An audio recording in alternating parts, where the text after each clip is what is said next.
এরপর আমরা জেনে নিব যে মহাদেশ ভিত্তিক যে দেশ রয়েছে সবচেয়ে জনবহুল দেশের তালিকায় মহাদেশ ভিত্তিক জনবহুল দেশের তালিকায় এশিয়া মহাদেশের মধ্যে রয়েছে শীর্ষ অবস্থানে ভারত এবং আফ্রিকা মহাদেশে জনসংখ্যায় শীর্ষ দেশ নাইজেরিয়া।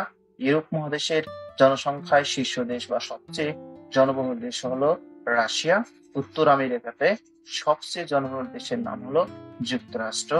দক্ষিণ আমেরিকাতে সবচেয়ে জনবহুল যে দেশটি হলো সবচেয়ে এবং দক্ষিণ আমেরিকাতে সবচেয়ে জনবহুল যে দেশটি রয়েছে সেটি হলো ব্রাজিল।